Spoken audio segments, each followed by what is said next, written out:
पाकिस्तान समेत दुनिया के 85 मुल्कनि में अंबनि जा बाग मौजूद आहिनि, जितां मजमूई तौर सालाना 1 करोड़ 90 लख टन अंबनि जी पैदावार हासिल थिए थी।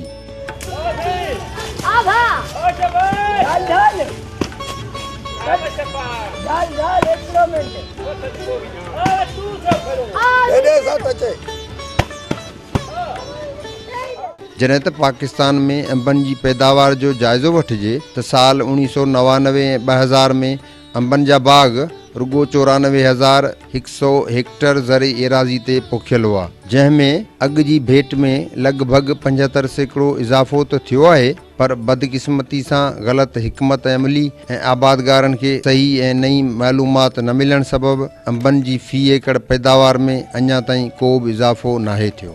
अंबनि जी अदा सूरत हाल इहा आहे त जेको बीमारी लॻी आहे तक़रीबन 7-8 साल खां वठी हिकिड़ो अहिड़ो वायरस आहे जेको वण खे लॻे थो, वण सुकी थो वञे ऐं मुसलसल तमामु जेको पूरा जेके बि एरियाज़ आहिनि को बि बाग रहियल कोन्हे जंहिंमें वण नथा सुकनि, मुसलसल सुकी रहिया आहिनि।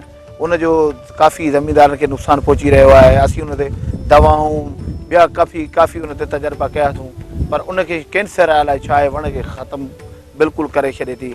ऐं तव्हां हिते ही बाग जी पोज़ीशन ॾिठी आहे त हिन में तक़रीबन 30 खां 40 वण विया आहिनि 3 सालनि अंदरि। हमेशा प्यासा कुएं के पास जाता है, कुआं प्यासे के पास नहीं आता है। असी फील्ड सर्विस ॾियूं पिया, असांजा फेसबुक ते लॻा पिया आहिनि, एक्टिविटी लॻी पई आहे, अंबनि जा मसला हल करियूं पिया। कुझु असांजो आबादगार ॿाहिरि बि सुजाग थींदो तॾहिं असीं न ताड़ी हमेशा ॿिनि हथनि सां वॼंदी आहे। त असां वटि स्टाफ घटि आहे, एराज़ी वधियल आहे ऐं पाणी जा मसला आहिनि, उन सां गॾोगॾु आबादगारनि जा मसला आहिनि। असांखे जेॾीमहिल बि हू शिकायत कनि था या असांखे ॿुधाइनि था त असां वटि मसइलो आहे, असीं फटाफट पहुची था वञूं उन्हनि खे। रिपोर्ट मूजिबि पाकिस्तान में पोखियल अंबनि जे बागनि मां हिन वक़्तु 38% पंजाब, 31% सिंध, जॾहिं त 1% बलोचिस्तान ऐं KPK में वरी 0.2% अंबनि जी पैदावार थिए थी, जेका फ़ी एकड़ 10 टन मस थींदी। जॾहिं त पाकिस्तान जी भेट में मैक्सिको जो मिसाल वठिजे त उते अंबनि जी पैदावार फ़ी एकड़ ते 20 टन खां वधीक थिए थी। सरासरी तौर अंबनि जे बागनि बाबति जाइज़ो वठिजे त सिंध जी भेट में 75% एराज़ी ते अंबनि जा बाग पोखियल आहिनि, जॾहिं त सिंध में रुगो 22% अंबनि जा बाग हुजण करे पंजाब जी भेट में सिंध मां अंबनि जी पैदावार में तमामु घणी घटिताई थींदी पई वञे। पर वफ़ाक़ी इदारा पंजाब जी भेट में पोइ बि सिंध में अंबनि जा नित नवां तजर्बा या वरी सार संभाल लाइ के बि क़दम नाहिनि खणी रहिया। वफ़ाक़ी इदारनि जी रिपोर्टनि मुताबिक़ पाकिस्तान में 15 खां 18 साल पहिरीं यानी 1999 ईस्वी में अंबनि जी पैदावार जो सालियानो हदफ़ 9,37,700 टन हो, जॾहिं त 2007 ऐं 2009 में इहो हदफ़ 14 खां 18 लख टन ताईं बि पहुतो।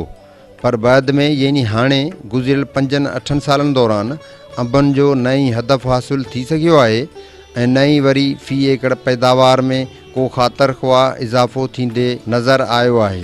तक़रीबन काफ़ी इक़साम जेके आहिनि से असां वटि आहिनि, पर असांखे उनजो जेको रेट आहे उहो मिले नथो। जेतिरो मिसाल करे असां चऊं ॿियनि इलाइक़नि में इस्लामाबाद में पिंडी में ॿिया रेट जेको आहिनि उते मुख़्तलिफ़ रेट आहिनि, हैदराबाद या कराची जा मुख़्तलिफ़ रेट आहिनि। उहो असांखे ईअं सम्झो उहा जेको असां बेग असां 1900 रुपए विकूं त असांखे 300-350 रुपया साफ़ी बचनि था, त टोटल ख़र्च वञे थो हलियो। अंब जेको त मुनाफ़े में न रहियो आहे, ज़राअत बिल्कुलु आउं सम्झां थो सिंध जी तबाह आहे। इहो ई सबबु आहे जो मुल्क में अंबनि जी पोखाई खां वेंदे सार संभाल या वरी मार्केटनि ताईं रसद मुतलिक़ का बि नई तहक़ीक़ तोड़े तजर्बो ई नाहे थियो, जंहिं करे अंबनि जी नई पैदावार वधी आहे ऐं नई वरी पाकिस्तान जो अंब आलमी मार्केटनि ताईं पहुची सघियो आहे।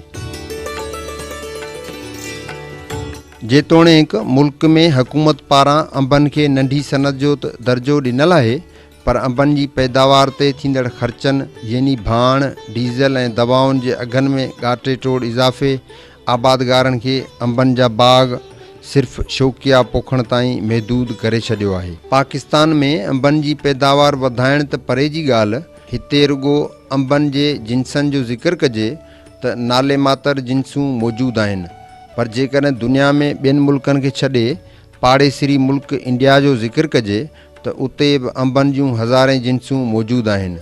ईअं बि नाहे त को मुल्क में अंबनि जूं नयूं जिन्सूं मुतारिफ़ कराइण लाइ का तहक़ीक़ नाहे कई वई। हिते बि सवें जिन्सूं मुतारिफ़ करायूं वियूं, पर हुननि जी पोखी ऐं सार संभाल खे यकीनी न बनाइण सबबि हाणे के नाले मातर जिन्सूं वञी बचियूं आहिनि जेके हिते पोखियूं वञनि थियूं, जंहिंमें सिंध जो सिंधड़ी, सिरोली, गुलाब ख़ास ऐं भागन भरी मशहूरु आहिनि, जॾहिं त पंजाब में लंगड़ो, दसेड़ी, चौसो, अनवर रतोल ऐं फिजरी बिना घणो मक़बूल बणियल रहनि थियूं।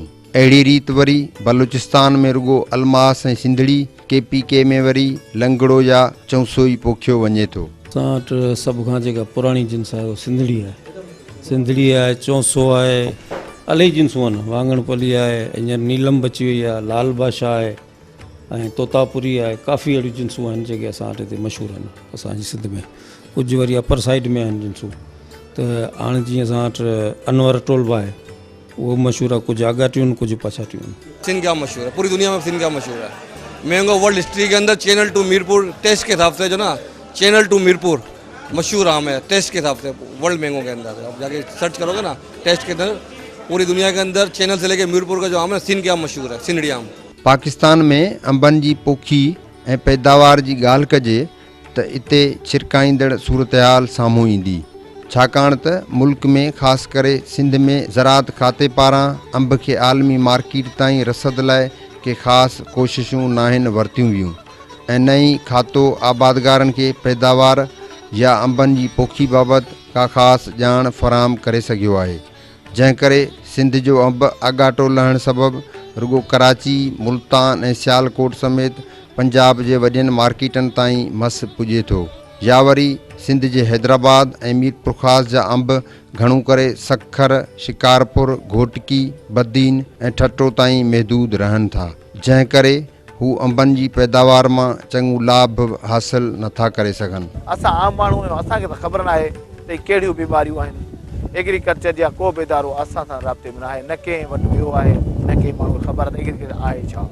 सिंध में ज़राअत खाते जी अंबनि जे बाग़नि या पैदावार सां केतिरी दिलचस्पी आहे, इन ॻाल्हि जो अंदाज़ो उन मां बि आसानी सां लॻाए सघिजे थो त खाते अञा ताईं आबादगारनि खे अंबनि जी सुहिणे अंदाज़ सां पैकिंग करण बाबति बि का ॼाण नाहे ॾिनी, जंहिं करे आबादगार तबिको अञा ताईं अंबनि खे ॿोरियुनि, गोदनि या वरी काठ जे खोखनि में विझी मुख़्तलिफ़ ट्रांसपोर्ट ज़रिए मार्केटनि ताईं पहुचाए थो, जंहिं करे अंब घणो करे वणनि मां पटाई दौरान या खोखनि में बंदि थी मार्केटनि ताईं पहुचंदे रस्ते में ई ख़राब थी वञनि था। उनखां अलावा सिंध में अंबनि खे वक़्त खां पहिरीं खाइण लाइ पाल बि विधो वञे थो।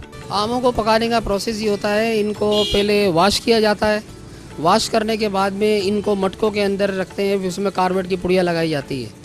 कार्बेट की पुड़िया लगाने के तकरीबन 3 दिन के प्रोसेस के बाद जो है आम पक जाता है। सिंध में सरकारी सतह ते अंबनि खे गर्मी खां बचाइण या ख़राब थियण लाइ का बि कोल्ड स्टोरेज वग़ैरह नाहे ठहियल। मुल्क में अंबनि जी पैदावार मुतलिक़ ॻाल्हि कजे त गुज़िरियल 10 सालनि में पैदावार में रुगो 5 खां 10% मस इज़ाफ़ो थियो आहे ऐं जे आबादगारनि खे अंब जी पैदावार मां आमदनी जी ॻाल्हि कजे त उहा बि ॼण नाले मातर हुजे थी, जंहिं करे घणे भाङे मुल्क जो अंब ख़ुसूसन सिंध जे अंब खे आलमी मार्केट ताईं रसद में तमामु घणियूं ॾुखियायूं पेश अचनि थियूं, जंहिंजो वॾे में वॾो सबबु अंबनि जी नाक़स पैकिंग या वरी घटि पैदावार हुजे थो। तक़रीबन मुख़्तलिफ़ टुकरान पंहिंजा, पोइ एकड़ जे हिसाब सां, किथे वणनि जे हिसाब सां, इन हिसाब सां। सीज़न भला लॻे थी कोन थी लॻे तव्हांजे अंबनि? सीज़न लॻे थी, पर गुज़िरियल साल जी भेट में कुझु घटि आहे। सबबु छा आहे? सबबु मौसम जो, ॿियो पाणी जो। मजमूई तौरु जेकॾहिं मुल्क में मौजूदु वॾियुनि मार्केटनि जो जाइज़ो वठिजे त उनमें इहा ॻाल्हि साम्हूं अचे थी त 2005 ताईं पाकिस्तान जो अंब लॻभॻि दुनिया जे 22 मुल्कनि में एक्सपोर्ट थी वेंदो हो ऐं सभ खां घणो अंब मतिलबु 40% मुतहदा अरब अमारात जी वॾी मार्केट ताईं बि पहुचंदो हो। ये वैसे तो पूरी दुनिया में जाता है दुबई से, मगर ज़्यादातर जो ना इसका जब सबसे बड़ा ख़रीदार है ईरान और अफगानिस्तान, सबसे ज़्यादा इधर जाता है। जंहिंखां पोइ बर्तानिया ऐं इंडिया में रहंदड़ पाकिस्तानी बि पाकिस्तान जे अंब जा ख़रीदार हूंदा हुआ। पर बदकिस्मती सां लॻभॻि 10 सालनि खां हाणे पाकिस्तान जो अंब नाले मात्र दुनिया जे मुल्कनि ताईं पहुचे थो, जंहिंजो बि जेकॾहिं सबबु ॻोल्हिजे त उन में बि मुल्क जे ज़रई खाते जी गफ़लत ऐं लापरवाही साम्हूं अचे थी। इन ॻाल्हि में को बि शक नाहे त मुल्क में ज़रई पैदावार जो अधु हिसो अंबनि जी पैदावार मां ई हासिलु कयो वञे थो। तंहिं बावजूदि मुल्क जे हिन अहम पैदावार ते वफ़ाक़ तोड़े सिंध जी कन लाटार सम्झ खां ॿाहिरि आहे। उन लाइ वफ़ाक़ी सरकार तोड़े सिंध जे हुकुमराननि खे घुरिजे त अंबनि जी ॾींहों ॾींहुं घटि थींदड़ पैदावार वारे मामले जो नोटिस वठनि, गॾोगॾु सिंध जे निंड में सुतल ज़राअत खाते खे बि जाॻाइनि, जीअं अंबनि जी पैदावार ऐं पोखाई जे हदफ़नि खां वेंदे हू आबादगारनि खे ॼाण ॾियणु, नित नवनि तजर्बनि करण लाइ पाबंद बणाइनि, जीअं सिंध जो ही सदाबहार मेवो अंब पंहिंजी सूंह ऐं साभियां समेत पैदावारी हदफ़ में बि अॻभरो थी सघे। कैमरामैन एजाज़ रिंद ऐं हसीब रिंद सां गॾु इम्तियाज़ खोसो, सिंध TV न्यूज़, हैदराबाद।